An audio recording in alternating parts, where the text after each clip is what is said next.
இயேசு அற்புதரே. ஒரு கிறிஸ்தவ சகோதரன் தினசெய்தியை கேட்டுக்கொண்டிருந்த போது அவர் இருந்த அமைதியான பள்ளத்தாக்கில் வெள்ள அபாய எச்சரிக்கை விடப்பட்டது. அதை கேட்டவுடன் அவர் முழங்காலில் நின்று ஜெபிக்க ஆரம்பித்தார். அவர் ஜெபித்து கொண்டிருக்கும் போதே தண்ணீர் அவர் இருந்த வீட்டின் வாசலில் நிறைய ஆரம்பித்தது. அவர் உடனே அடுத்த மாடிக்கு விரைந்து ஜெபித்து கொண்டிருந்தார். தண்ணீரின் வரத்து உயர ஆரம்பித்தது.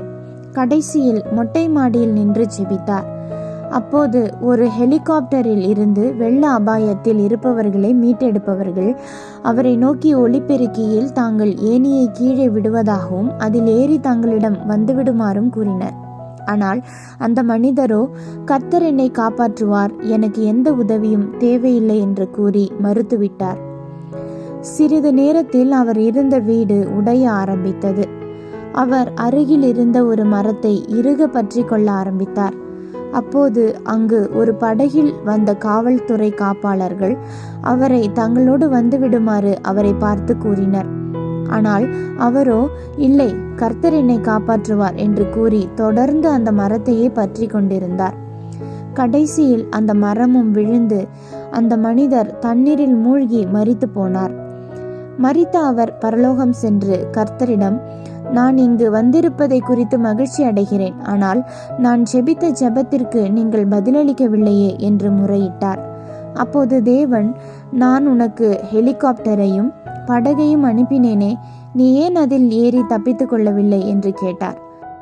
நம்மில் அநேகர் அற்புதங்கள் செய்யப்படும் இடத்தில் மட்டுமே தேவனுடைய கரம் இருக்கிறது என்று நினைக்கிறோம்.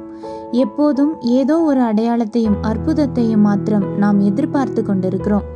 ஒரு அற்புத பெருவிழாக்களுக்கு போனால் அங்கு பேசும் ஊழியர் தங்கள் பெயர் சொல்ல வேண்டும் என்று எதிர்பார்த்து போகிற கிறிஸ்தவர்கள் அநேகர்.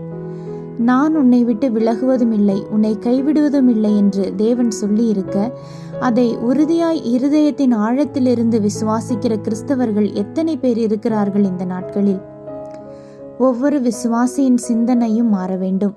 கர்த்தர் உன்னோடு நான் எப்பொழுதும் இருக்கிறேன் என்று சொல்லி இருக்கிறாரே, நான் ஏன் மற்றவர்களை நோக்கி பார்க்க வேண்டும்? ஏன் அற்புதங்களை எதிர்பார்க்க வேண்டும்?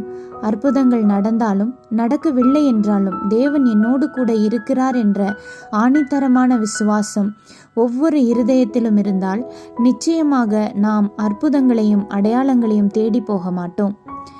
இந்த எண்ணத்தை நாம் வளர்த்து கொண்டால் நம்முடைய வாழ்க்கை தலைகீழாக அற்புதம் நிறைந்ததாக மாறிவிடும்.